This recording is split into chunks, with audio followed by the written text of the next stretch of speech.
તો હર્ષ સંઘવી દ્વારા મહત્વની બેઠક કરવામાં આવી રહી છે। અમદાવાદ સીપી ઓફિસમાં મહત્વની બેઠક ચાલી રહી છે। ડીજીપી વિકાસ સહાય પણ બેઠકમાં હાજર જોવા મળ્યા છે તો પોલીસ વિભાગના ઉચ્ચ અધિકારીઓ પણ હાજર છે। ચંડોળામાં ડિમોલેશન બાદ મહત્વની બેઠક કરવામાં આવી રહી છે। તો હાલ મહત્વની બેઠકનું આયોજન કરવામાં આવ્યું છે જેમાં ગૃહ રાજ્યમંત્રી હર્ષ સંઘવી હાજર છે અને વિવિધ મુદ્દાઓ પર ચર્ચા કરવામાં આવશે। તો ડીજીપી વિકાસ સહાય પણ આ બેઠકમાં હાજર છે। પોલીસ વિભાગના ઉચ્ચ અધિકારીઓ પણ આ બેઠકમાં હાજર છે। તો ચંડોળાને લઈને જે તમામ ચર્ચાઓ છે આજે બેઠકમાં કરવામાં આવશે।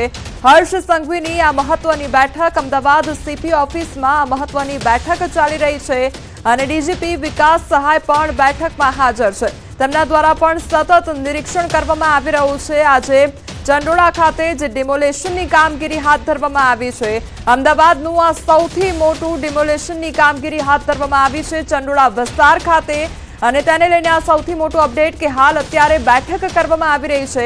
ગૃહ રાજ્યમંત્રી હર્ષ સંઘવી સાથે બેઠક, ડીજીપી વિકાસ સહાય પણ બેઠકમાં હાજર, પોલીસ વિભાગના ઉચ્ચ અધિકારીઓ પણ હાજર છે અને ચંડોળામાં ડિમોલેશન બાદ મહત્વની આ બેઠક કરવામાં આવી રહી છે।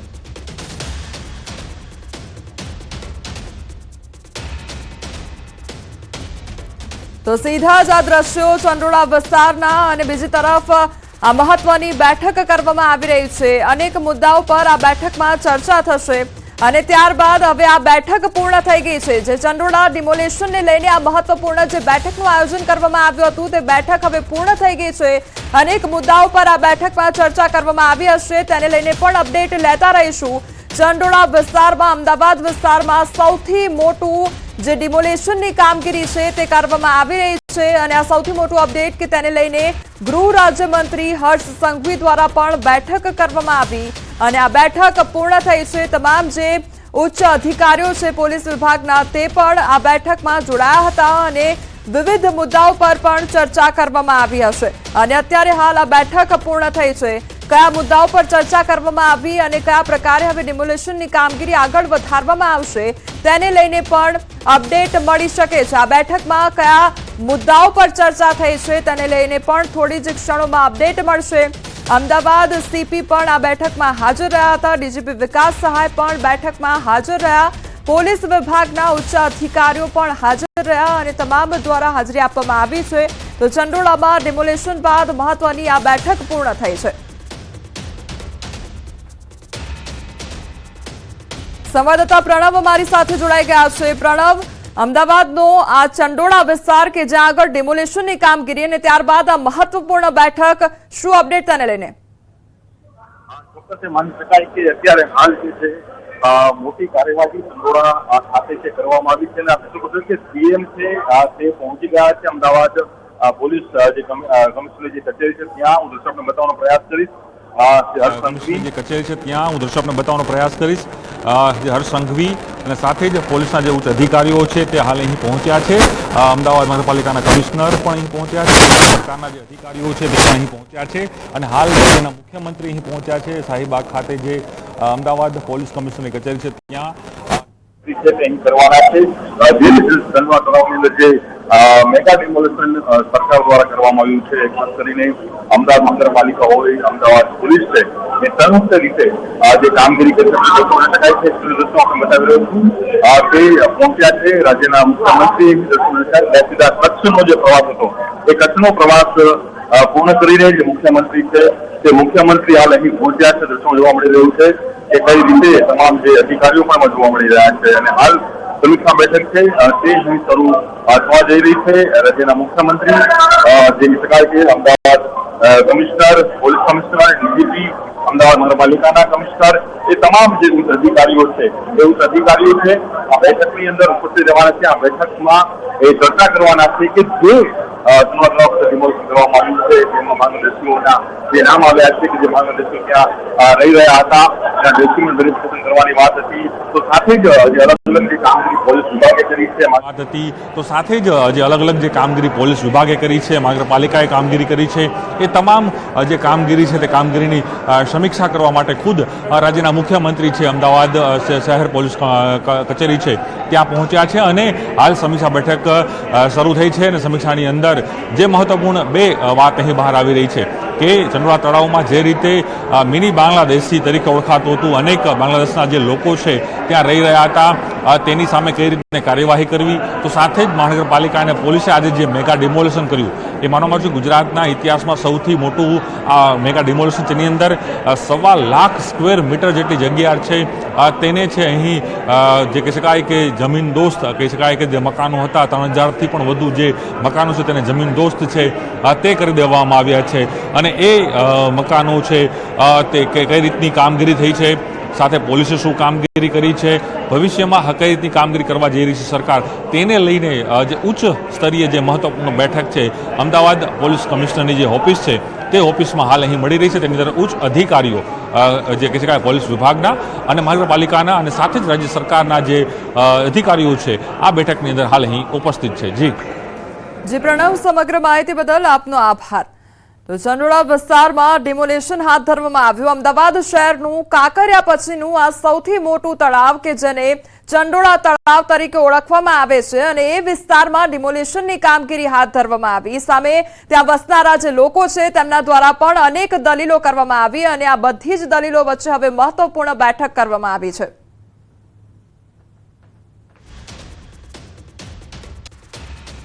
ચંડોળા તળાવ ડિમોલેશનનો મામલો અને કોંગ્રેસ નેતા ઇમરાન ખેડાવાલાનું નિવેદન સામે આવ્યું છે. સરકારની કામગીરીને કોંગ્રેસ આવકારે છે. અગાઉ પણ મેં અનેકવાર રજૂઆતો કરી હતી. સરકારે ઘૂસણખોરો વિરુદ્ધ સ્ટ્રાઇક કરી છે. ઝડપાયેલા તમામને આજે ને આજે ડિપોર્ટ કરી દેવા જોઈએ તેવું પણ કહેવામાં આવ્યું છે. મારા તરફથી અવારનવાર જ્યારે કલેક્ટરની મિટિંગ હોય કે સંકલન સમિતિની મિટિંગ હોય ત્યારે અમે રજૂઆત કરતા હોઈએ છીએ કે આવા લોકોને ડિપોર્ટ કરવા જોઈએ. સરકારે મોડે પણ હું સમજુ છું કે અત્યારે સરકારે કદાચ મોડે પણ અત્યારે કદાચ આ કામગીરી ચાલુ કરી છે. તેને કોંગ્રેસ પક્ષના તમામ જે અમારા નેતાઓ છે, જ્યારે આ ઘટના બની કાશ્મીરની ત્યારે સર્વદલીય બેઠક હતી ત્યારે અમારા સન્માનીય નેતા રાહુલજીએ કીધું છે કે સરકાર જે પણ એક્શન લે તો કોંગ્રેસ પાર્ટી એમના સાથે છે. મંગળવારનો દિવસ ચંડોળા તળાવની આસપાસ ગેરકાયદેસર રહેતા લોકો માટે અમંગળ સાબિત થયો છે. અમદાવાદમાં બાંગ્લાદેશી ઘૂસણખોરો પર ગુજરાત પોલીસ દ્વારા સૌથી મોટી કાર્યવાહી હાથ ધરાઈ છે. ગેરકાયદેસર બાંગ્લાદેશીઓને ડિપોર્ટ કરવાની સાથે શહેરમાંથી તેમના મૂળિયા જ ઉખેડી દેવાની કામગીરી હાથ ધરાઈ છે. અમદાવાદના મિની બાંગ્લાદેશ તરીકે ઓળખાતા ચંડોળા તળાવ વિસ્તારમાં બુલડોઝર ચલાવવામાં આવી રહ્યું છે. અડધી રાત્રે જ આ માટે એક્શન પ્લાન તૈયાર કરવામાં આવ્યો છે. ચુસ્ત સુરક્ષા વ્યવસ્થા ગોઠવવામાં આવી છે. 2000 પોલીસ કર્મીઓને તૈનાત કરવામાં આવ્યા છે.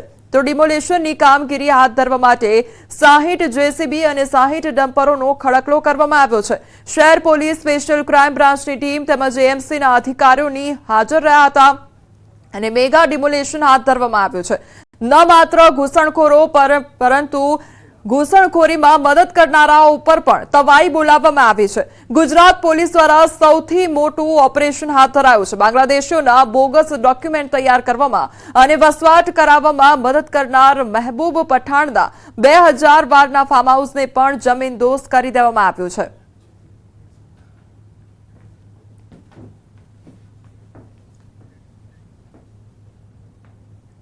તો ગેરકાયદેસર રહેતા ઘૂસણખોરો સામે સુરત પોલીસ હવે એક્શન મોડમાં આવી ગઈ છે. સુરતના રામપુરા વિસ્તારમાં પોલીસ દ્વારા મેગા સર્ચ ઓપરેશન હાથ ધરાયું. તો ડીસીપી, એસીપી, પીઆઈ સહિત મોટી સંખ્યામાં પોલીસના કાફલા દ્વારા સર્ચ ઓપરેશન હાથ ધરાયું. ઉલ્લેખનીય છે કે જમ્મુ કાશ્મીરના પહલગામમાં થયેલા આતંકી હુમલાની ઘટના બાદ રાજ્યભરમાં ગેરકાયદેસર રહેતા લોકો સામે સકંજો કસવામાં આવ્યો છે. અમદાવાદ, આણંદ, વડોદરા સહિત અનેક જિલ્લાઓમાં પોલીસ ગેરકાયદેસર રહેતા લોકો સામે તવાઈ બોલાવી રહી છે. પોલીસ ગેરકાયદેસર રહેતા શંકાસ્પદ બાંગ્લાદેશીઓને ઝડપી તેમના આધાર પુરાવાની તપાસ કરી રહી છે.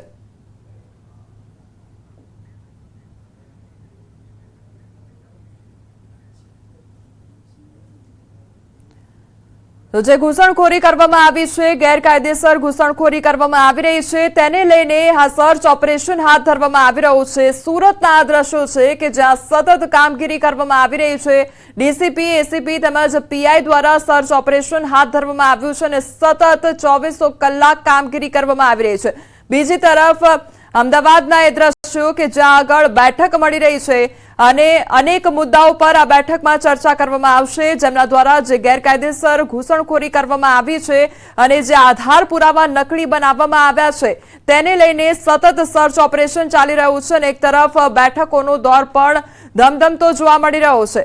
આ સુરતની તસવીર કે જ્યાં આગળ સુરતમાં પણ સતત સર્ચ ઓપરેશન ચાલી રહ્યું છે, પોલીસના કાફલા દ્વારા સર્ચની કામગીરી કરવામાં આવી રહી છે। જમ્મુ કાશ્મીરના પહેલગામ ખાતે થયેલા હુમલા બાદ ગુજરાત અને ખાસ કરીને સુરત પોલીસ એલર્ટ મોડ પર આવી છે અને ખાસ કરીને સુરતમાં રહેતા ગેરકાયદેસર બાંગ્લાદેશીઓની શોધખોળ શરૂ કરી છે। દ્રશ્ય સીધા જોઈ શકાય છે કે કારખાના, જ્વેલર્સના કારખાના હોય, સોના ચાંદી બનાવતા હોય કારખાના હોય, તે તમામ જગ્યાએ જઈને સર્ચની કામગીરી શરૂ કરી છે। દ્રશ્ય જોઈ જાય છે, તમામના જે ડોક્યુમેન્ટ છે એને વેરીફાઈ કરવામાં આવે છે। આપણી સાથે આર આહિર એસીપી છે કે જે ડોક્યુમેન્ટ ચેક કરી રહ્યા છે, એમની સાથે વાત કરી। આહિર સાહેબ, ડોક્યુમેન્ટ ચેક કરવામાં આવી રહ્યા છે? જી બિલકુલ, જે લોકો બાંગ્લાદેશીઓ છે એના વિરુદ્ધમાં એક મુહિમ જાહેર કરી દીધી છે ઈ ડિવિઝને। તેના અનુસંધાને અમારી પોલીસની કુલ ટોટલ 7 ટીમો છે, જે અમારા મધ્યપુરામાં પોલીસ સ્ટેશનમાં જે હીરા બજાર છે એ સિવાય જે સોની બજાર છે એમાં મોટા ભાગે બંગાળી કારીગરો છે, એ લોકોને અમે લોકો પર્સન જઈને એ લોકો કારખાનામાં વેરીફાઈ કરી છે। આ લોકોને જો આધાર પુરાવા આવી રીતે ચેક કરી છે અને જો મળે તો ઠીક છે, નહીં પણ નહીં મળે તો એના વિરુદ્ધમાં કાયદેસર કાર્યવાહી કરવામાં આવે। કેટલાક કેસમાં એવું જોવામાં આવ્યું છે કે જે બાંગ્લાદેશના લોકો હોય છે તે નકલી ડોક્યુમેન્ટ્સ બનાવીને સુરતમાં વસવાટ કરતા એવા ઘણા સંવિધો પોલીસે પકડેલા છે, તો અત્યારે જે વેરીફાઈ થાય છે તેમાં આ વસ્તુ ખાસ ધ્યાન રાખવામાં આવે છે? જી બિલકુલ, અત્યારે પ્રાથમિક દૃષ્ટિએ અમે લોકો એ લોકોના આધાર કાર્ડ, વોટર કાર્ડ એ બધું જોઈ રહ્યા છે અને એ મળે તો એ લોકોને બધા નામ પણ લખી રહ્યા છે અને એ લોકોને પર્સનલી બોલાવીને એ લોકો વેરિફિકેશન કરી રહ્યા છે। અત્યારે જોઈ શકાય છે કે એક કારખાનું હોય કે એક સોનીની ઘંટીઓ હોય, તમામ જગ્યા પોલીસ દ્વારા સર્ચ કરવામાં આવી રહી છે। સૌથી મહત્વની વાત છે કે આધાર પુરાવા એટલે કે ડોક્યુમેન્ટ્સ વેરીફાઈ કરવામાં આવી રહ્યા છે, તમામના નામ લખવામાં આવી રહ્યા છે। એટલે કે સુરતમાં 134 જેટલા બાંગ્લાદેશીઓ પકડાયા બાદ હજુ પણ સુરત પોલીસ સર્ચ કરીને તમામ લોકોને શોધખોળ કરી રહી છે। કેમેરામેન જીગર ગૂગલ સાથે કીર્તેશ પટેલ, ન્યૂઝ 18 ગુજરાતી, સુરત। ગેરકાયદેસર ઘૂસણખોરી કરનાર લોકો સામે રાજ્યભરમાં કાર્યવાહી કરવામાં આવી રહી છે, ત્યારે નવાયાર્ડ વિસ્તારમાં પોલીસ દ્વારા સર્ચ ઓપરેશન હાથ ધરવામાં આવ્યું છે। પોલીસે 200 થી વધુ શંકાસ્પદ લોકોની અટકાયત કરી છે, સાથે જ તમામ લોકોના ડોક્યુમેન્ટ વેરિફિકેશનની પ્રક્રિયા પણ શરૂ કરી દેવામાં આવી છે। અત્યાર સુધીમાં પોલીસે 1700 લોકોના ડોક્યુમેન્ટ વેરિફિકેશન કર્યા। વડોદરા શહેરમાંથી 14 જેટલા બાંગ્લાદેશી મળી આવ્યા છે। આ તમામની પૂછપરછ પણ ચાલુ છે। પોલીસની વિવિધ એજન્સીઓ તપાસ કરી રહી છે। આઈબી, એટીએસ, સીઆઈડી અને અન્ય ગુપ્તચર એજન્સીઓ તપાસમાં સામેલ છે। 14 इलीगल इमिग्रेंट्स को द फॉरेनर्स एक्ट 1946 के तहत टेम्पररी डिटेंशन के लिए आदेश किया गया है। JP road police station, Kota, SOG, Kapurai, Makarpura और वेस्टर्न रेलवे हेडक्वार्टर में टेम्पररी डिटेंशन सेंटर खड़ा करके इनको रखा जाएगा। તો વડોદરાના આ દ્રશ્યો કે જ્યાં સતત સર્ચ ઓપરેશન હાથ ધરવામાં આવી રહ્યું છે અને જે ગેરકાયદેસર ઘૂસણખોરી બાંગ્લાદેશીઓ દ્વારા કરવામાં આવી છે તેને લઈને કાર્યવાહી કરવામાં આવી રહી છે।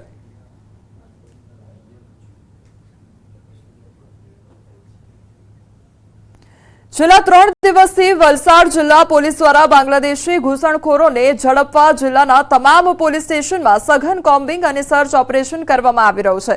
અત્યાર સુધી પોલીસે 700 થી વધુ શકમંદોની અટકાયત કરી છે, જેમની તપાસ કરતા 7 જેટલા બાંગ્લાદેશી નાગરિકો હોવાનો ખુલાસો થયો છે। ઉમરગામ વિસ્તારમાંથી 7 બાંગ્લાદેશી ઘૂસણખોરોની ધરપકડ કરાઈ છે। તો બાંગ્લાદેશીઓ છેલ્લા 3-4 વર્ષથી અલગ અલગ સમયે ગેરકાયદેસર રીતે ભારતમાં ઘૂસણખોરી કરી હતી। નેપાળ અને દેશની અન્ય બોર્ડરથી તેઓ ગેરકાયદેસર દેશમાં ઘૂસી પશ્ચિમ બંગાળ થઈ દેશના અન્ય વિસ્તારોમાં પહોંચ્યા હતા। ત્યારે 7 બાંગ્લાદેશીઓને આશરો આપનાર તેમજ નોકરી માટે મદદ કરનારને શોધવા સહિતની તપાસ શરૂ કરવામાં આવી છે।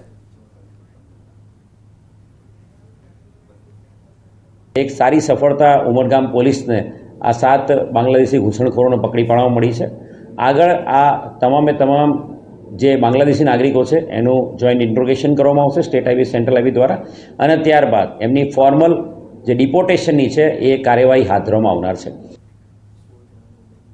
અન્ય સમાચાર પર નજર કરીએ તો મોરબીના માર્કેટિંગ યાર્ડ પાસે દુકાનમાં ઘૂસી યુવક પર હુમલો કરવામાં આવ્યો છે। ધોકા વડે બેફામ માર મારવામાં આવ્યો તો મજાક મસ્તી કરવાની ના પાડતા ગૌતમ નામના યુવક પર ઈસમો તૂટી પડ્યા હતા। યુવકને માથામાં તેમજ શરીરના અન્ય ભાગોમાં ગંભીર ઈજાઓ પહોંચી। મોરબી સિટી એ ડિવિઝન પોલીસે તપાસ હાથ ધરી છે। જણા આવીને માથામાં ધોકા મારી ગયા. કારણ ઓળખીતા છે કોણ છે? હા, ઓળખીતા છે. શું નામ છે ને શું કામ મારા? એ જૂની એકવાર માથાકૂટ થઈ હતી, ત્યાર પછી મારી વજવણી કરતો. અંકિત કરીને નામ છે. વડોદરા વાઘોડિયા ચોકડી નજીક અકસ્માતની ઘટના બની અને હાઈવે પર અકસ્માતમાં 2 યુવાનોના મોત નીપજ્યા છે. દક્ષ ગેલેક્સી મોલ પાસે અકસ્માત થયો તો અજાણ્યા વાહનની અડફેટે ટુ વ્હીલર પર સવાર યુવાનો મોતને ભેટ્યા અને પોલીસ પહોંચી ઘટના સ્થળે તો મૃતદેહને પોસ્ટમોર્ટમ અર્થે ખસેડવામાં આવ્યા. અકસ્માત સર્જનાર અજાણ્યા વાહન ચાલકની શોધખોળ હાથ ધરવામાં આવી છે. ખેડા જિલ્લા ભાજપ પ્રમુખના નામની જાહેરાત કરવામાં આવી છે. ખેડા જિલ્લા પંચાયતના પૂર્વ પ્રમુખ નૈનાબેન પટેલના નામની જાહેરાત કરવામાં આવી છે. તો ખેડા જિલ્લા પંચાયતના પૂર્વ પ્રમુખ રહી ચૂક્યા છે નૈનાબેન પટેલ. પંચાયતી રાજ સમિતિના પૂર્વ પ્રમુખ પણ રહી ચૂક્યા છે. પૂર્વ મંત્રી ભૂપેન્દ્રસિંહ ચુડાસમાની અધ્યક્ષતામાં આ જાહેરાત થઈ. નડિયાદ કમલમ ખાતે ભાજપ કાર્યકરોની મીટિંગમાં જાહેરાત થઈ છે. મહત્વની બાબત એ છે કે છેલ્લા ઘણા સમયથી ખેડા જિલ્લામાં ભાજપ પ્રમુખની જાહેરાત પેન્ડિંગ હતી.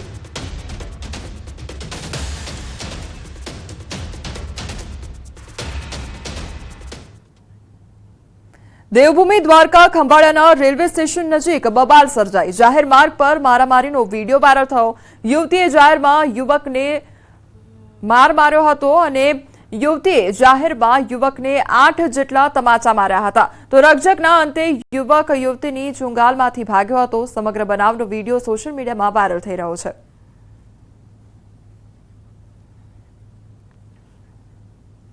સોશિયલ મીડિયા લોકોની વચ્ચે પગદંડો જમાવી ચૂક્યું છે. સોશિયલ મીડિયા થકી પોલીસ આરોપીઓ સુધી પહોંચી ગઈ છે અને રીલ્સ વિડીયોના આધારે પોલીસ ચેન સ્નેચિંગ કરનાર આરોપી સુધી પહોંચી છે. પોલીસને મળેલ સીસીટીવી ફૂટેજમાં આરોપીઓની ઓળખ થઈ હતી. તો દહેગામમાં ડબલ મર્ડર કેસમાં ઝડપાયેલા આરોપીની સોશિયલ મીડિયા પર વિડીયો જોઈ ફરિયાદીએ આરોપીને ઓળખી બતાવ્યો હતો. તો આરોપી વનરાજનાથ ઉર્ફે કંચનનાથ મદારીની પોલીસે ધરપકડ કરી છે. આ આરોપી અમદાવાદ સાબરમતી જેલમાં મર્ડર કરવાને લઈ બંધ હતો. તો પોલીસે આરોપીનો કબજો મેળવી વધુ તપાસ હાથ ધરી છે. સોશિયલ મીડિયામાં રીલ તમામ લોકો જોતા હોય છે, ત્યારે સુરતના રાંદેર વિસ્તારમાં રહેતા એક વ્યક્તિએ રીલ જોઈ અને ખ્યાલ આવ્યો કે તેની સાથે બનેલા ચેન સ્નેચિંગનો ગુનાનો આરોપી છે અને આ આરોપી અન્ય કંઈ નહીં પણ દહેગામમાં ડબલ મર્ડરના ગુનામાં ઝડપાયો હતો. જોકે ફરિયાદી તાત્કાલિક રાંદેર પોલીસ મથકે દોડી આવી. આ બાબતે ફરિયાદ કરતા પોલીસ તાત્કાલિક આરોપી સુધી પહોંચી હતી અને દહેગામથી તેનો કબજો લીધો હતો. જોકે આ 3 લોકો હતા જે સુરતમાં ચેન સ્નેચિંગની ઘટનાને અંજામ આપી ફરાર થઈ ગયા હતા. એક રીલ દહેગામ પોલીસે બનાવેલી મર્ડરના ગુનામાં પકડાયેલા આરોપીની રીલના આધારે આરોપીની ઓળખ થતાં જ રાંદેર પોલીસે આરોપીનો કબજો લીધો છે અને ગુનો જે દાખલ હતો તેમાં તપાસ શરૂ કરી છે. જોકે વનરાજ મદારીના કામ જોડે મદારીગીરી કરનાર અન્ય 2 આરોપીની પોલીસે હવે શોધખોળ શરૂ કરી છે. કેમેરામેન જીગર ગૂગલ સાથે કીર્તેશ પટેલ, ન્યૂઝ 18 ગુજરાતી, સુરત. રાજકોટના ધોરાજી પોલીસની દાદાગીરી સામે આવી છે. પોલીસે તોરણિયા ગામના સરપંચના રહેણાંક મકાનને બાનમાં લીધું. તો અગાઉ તોરણિયા ગામ ખાતે પોલીસે દાદાગીરી કરી હતી, જેમાં એક યુવકે વિડીયો ઉતારતા તેની સામે ફરજમાં રૂકાવટનો ગુનો દાખલ કર્યો હતો. આ કેસમાં સરપંચ દ્વારા યુવકોનો સાથ આપતા હવે પોલીસ સરપંચની પાછળ પડી હોવાનો આક્ષેપ ખુદ ગામના સરપંચ દ્વારા કરવામાં આવી રહ્યો છે. સરપંચના ઘરે રાત્રે પોલીસે ધામા નાખી નોટિસ બજાવી તેમજ આખી રાત ઘર પર વોચ રાખી હતી. પોલીસ કર્મચારીઓ સરપંચના ઘરની દિવાલ પર આખી રાત બેસી રહ્યા હતા અને સરપંચે કંટાળી ઝેરી દવા પીવાની વાત કરી વિડીયો બનાવ્યો છે, જેમાં તેમણે પોલીસ ખોટી રીતે કનડગત કરતી હોવાની પણ વાત કરી છે. સરપંચના સમર્થનમાં ગામની મહિલાઓએ પોલીસના વર્તન પર સવાલો ઉઠાવ્યા છે. ઘર બહાર મહિલાઓનો જમાવડો, સરપંચના પત્ની સહિતના પણ આક્ષેપો કરવામાં આવ્યા છે અને ધોરાજી પોલીસના વર્તન સામે સવાલો ઉભા થયા છે. બસ હું એ જ કહું છું કે આવો ગુનો નથી તો પછી આટલું બધું 17-18નો સ્ટાફ લઈને આ બધાને હેરાન કેમ કરે છે? મારો છોકરો તો 200 માણસના રાહતના કામ ચલાવે છે ગામમાં અને આજ 3 દિવસ ત્યાં રાહત પણ બંધ છે. મારા ગામના 2 વ્યક્તિ મેહુલ વાઘેલા અને રમેશ વાઘેલાને એમની કોઈક આંતરિક મેટરમાં એમના વિરુદ્ધ અરજી હોય જેતપુર એમને બોલાવવામાં આવ્યા હતા. ત્યારબાદ જેતપુર પોલીસ દ્વારા એમને માર મારવામાં આવ્યો હતો. આ ઘટનાને લઈને મેહુલભાઈએ પોલીસ વિરુદ્ધ ફરિયાદ કરેલી. આજ સુધી કોઈ ગુનો નોંધાયેલ નહીં. ત્યાર પછી એમણે વિરોધ પ્રદર્શન કરેલા, ધરણા કરેલા, ડીવાયએસપી સાહેબને રજૂઆત કરેલી, બહુ બધી કાળાકૂટમાંથી બહાર નીકળવા છતાં કોઈ ગુનો નોંધાયેલ નહીં.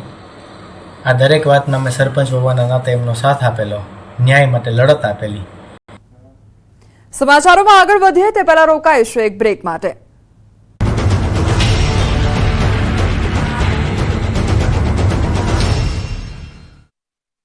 Go get a name. એપ્રિલના અંતથી ફરી ગુજરાત ધકશે. આકાશમાંથી જાણે અગનગોળાનો થશે વરસાદ. ગુજરાતમાં ઉનાળાના ટ્રેલર બાદ એપ્રિલના અંતમાં ફરી ફિલ્મ રિલીઝ થવાની છે. સુરેશ દાદા હવે ફૂલ ફોર્મમાં જોવા મળશે. અત્યાર સુધી ગરમી નથી પડી તેવી ગરમી હવે પડશે. હવામાન વિભાગે આગાહી કરી છે કે 4 દિવસ બાદ તાપમાનમાં વધારો થશે. એપ્રિલના અંતથી આકરી ગરમી પડશે. 3 થી 4 ડિગ્રી तापमान વધી શકે. 4 દિવસ સુધી तापमान स्थिर રહેશે. अगर 24 अप्रैल से लेकर 27 अप्रैल तक उसके आगे 2 से 3 डिग्री सेंटीग्रेड वृद्धि होने का संभावना है, पूर्वानुमान दिया गया है. અમદાવાદમાં બાંગ્લાદેશીઓના હબ બની ગયેલા ચંડોળા તળાવમાં ફરી સવારથી જ પોલીસે ડેરો જમાવ્યો. ગેરકાયદે રહેતા બાંગ્લાદેશીઓ પર તવાઈ બોલાવવામાં આવી. અમદાવાદ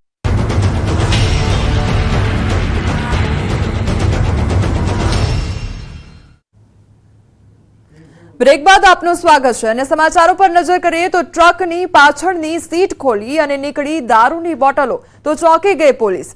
રાજકોટ પોલીસે એક ટ્રક ચાલકને દારૂની બોટલો સાથે ઝડપી લીધો હતો.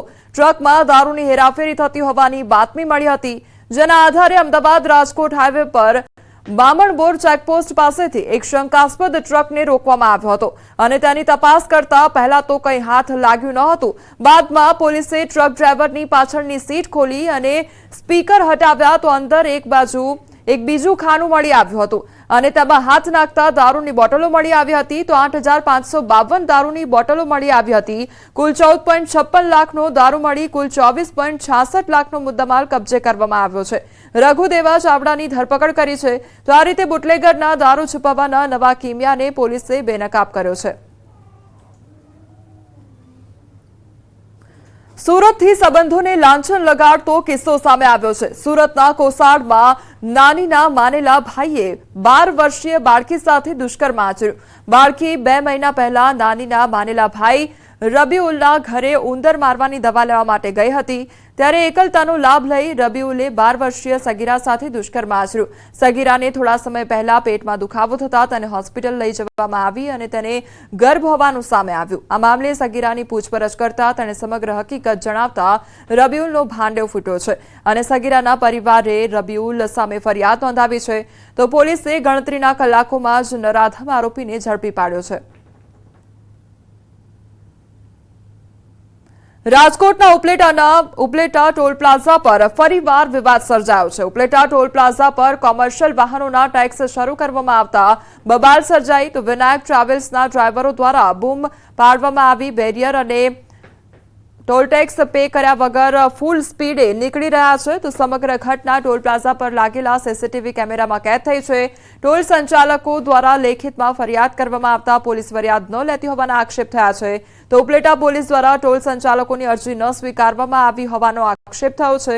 ફૂલ સ્પીડે ટ્રાવેલ્સ નીકળતા કર્મચારીઓના પણ જીવના જોખમ ટોલ પ્લાઝા સંચાલકો દ્વારા ઈમેલ દ્વારા ફરિયાદ કરવામાં આવી છે. તો ટોલ પ્લાઝા સંચાલકો દ્વારા કાર્યવાહીની માંગ કરવામાં આવી છે. આ બાબતને લઈ ઉપલેટા પોલીસ સ્ટેશનને મેં જાણ કરવા, મૌખિક વાત કરવા માટે 2-3 વખત પ્રયાસ કર્યો, જે બાબતનો ઉપલેટા પોલીસ સ્ટેશન તરફથી કોઈ રિસ્પોન્સ ખાસ મળ્યો નહીં. આજના દિવસે ઉપલેટા પોલીસ સ્ટેશનમાં એના ઈમેલ આઈડી ઉપર મેં આ બનાવના ફૂટેજ અને આ બનાવની તમામ જાણ કરેલી છે કે આ એક જાહેર પ્રોપર્ટી છે અને જાહેર પ્રોપર્ટીનું નુકસાન કરે કોઈ એવી રીતના તો damages two public property act લાગે છે. એટલે આ બસ ઉપર, વિનાયક બસ ઉપર damages two public property act લગાવવામાં આવે. આના ડ્રાઈવર, આના સંચાલક ઉપર અને માલિક ઉપર કાયદેસરની કાર્યવાહી કરવામાં આવે. મોરબીમાં 14 લોકોને ફૂડ પોઈઝનિંગની અસર સર્જાઈ છે. એક જ પરિવારના 14 સભ્યોને ફૂડ પોઈઝનિંગની અસર વર્તાઈ. તો માળિયા મિયાણામાં 14 લોકોને ફૂડ પોઈઝનિંગ થઈ ગયું છે. ગઈકાલે નોનવેજ ખાધા બાદ સવારે તબિયત લથડી તમામને પ્રથમ માળિયા મિયાણા પ્રાથમિક આરોગ્ય કેન્દ્ર અને બાદમાં મોરબી સિવિલ હોસ્પિટલ ખાતે ખસેડવામાં આવ્યા છે. હાલ જે તમામ 14 લોકો છે તેમની તબિયત સ્થિર જોવા મળી રહી છે.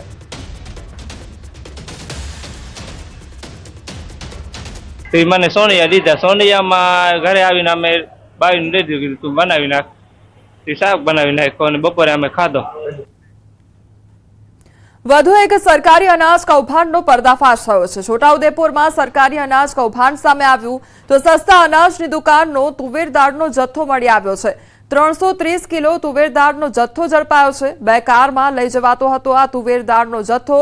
તો સ્થાનિકોએ તુવેર દાળનો જથ્થો ઝડપી પોલીસને સોંપ્યો છે. વાહન ઝડપનાર સ્થાનિક લોકો તો ત્યાં સુધી કહી રહ્યા છે કે અમને કેટલાક દિવસથી તુવેર દાળનો જથ્થો મળ્યો નથી અને અહીં બારોબાર સગેવગે કરવામાં આવી રહ્યો હોવાનો આરોપ લગાવ્યો હતો.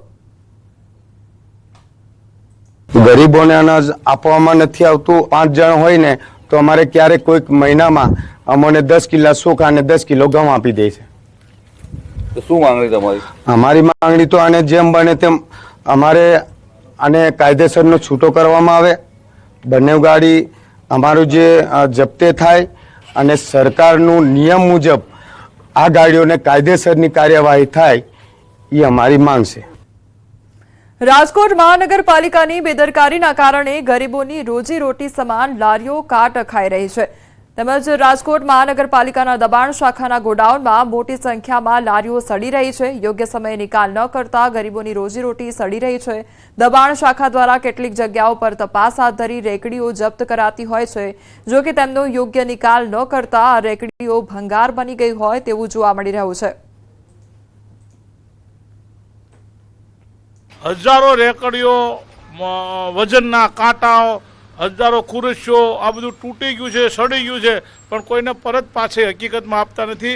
આ રાજકોટ મહાનગરપાલિકાની આ અણઆવડત સાબિત થાય છે. હકીકતમાં નાના અને મધ્ય વર્ગના લોકો જે હવે રેકડીઓ કાઢી અને ફરતા હોય એને ક્યાંક ને ક્યાંક વ્યવસ્થા કરી આપવી જોઈએ. મતલબ એ છે કે મોટા માથાઓ જે જગ્યા રોકાણમાં કરીને બેઠા છે ત્યાં મહાનગરપાલિકાનું કાંઈ આવતું નથી.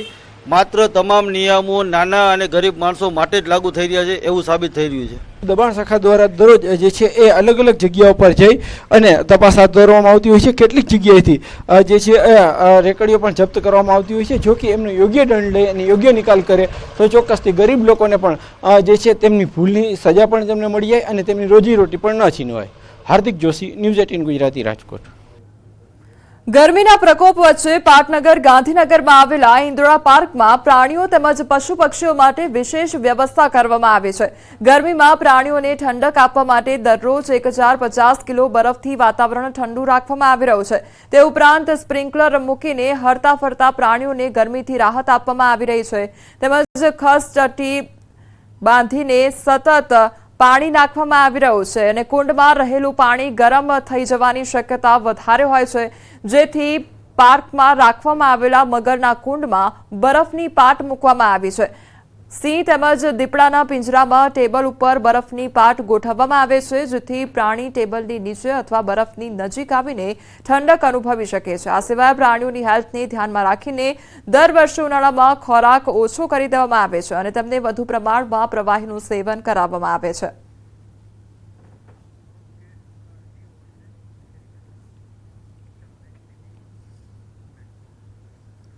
અક્ષય તૃતીયાના શુભ અવસર પર સોનું ખરીદવાની ભારતમાં જૂની પરંપરા છે. આ પ્રસંગને વધુ ખાસ બનાવવા માટે જીઓ ગોલ્ડ 24K દિવસ દરમિયાન ડિજિટલ ગોલ્ડ ખરીદો અને 2% સુધી વધારાનું સોનું મફત મેળવો. આ ખાસ ઓફર જીઓ ફાઇનાન્સ અને માય જીઓ એપના ગ્રાહકો માટે છે, જે અક્ષય તૃતીયા પર ડિજિટલ સોનું ખરીદવા માંગે તેના માટે જીઓ ગોલ્ડ 24K ડે 29 એપ્રિલથી 5 મે 2025 સુધી ઉજવવામાં આવશે. આ સમયગાળા દરમિયાન જીઓ ફાઇનાન્સ અને માય જીઓ એપ્સના વપરાશકર્તાઓ ડિજિટલ સોનું ખરીદતી વખતે ખાસ ઓફરોનો લાભ લઈ શકે છે. 29 એપ્રિલ 2025 થી 5 મે 2025 સુધી જીઓ ગોલ્ડ 24K ડેઝના પ્રથમ સંસ્કરણ દરમિયાન 1000 રૂપિયાથી 9999 રૂપિયા સુધીનું ડિજિટલ સોનું ખરીદનારા ગ્રાહકોને જીઓ ગોલ્ડ 1ના ઓફર કોડનો ઉપયોગ કરીને 1% મફત સોનું મળશે. તો 10,000 રૂપિયાથી વધુની ખરીદી પર ગ્રાહકોને ચેકઆઉટ વેળા જીઓ ગોલ્ડેટ 100 પ્રોમો કોડનો ઉપયોગ કરીને 2% મફત સોનું મળશે. આ ઉપરોક્ત સમયગાળા દરમિયાન પ્રતિ વપરાશકર્તા ઓફર 10 વ્યવહારો સુધી માન્ય છે. હાલ સમાચારોમાં બસ આટલું જ. વધુ સમાચાર માટે આપ જોતા રહો ન્યૂઝ 18 ગુજરાતી. નમસ્કાર.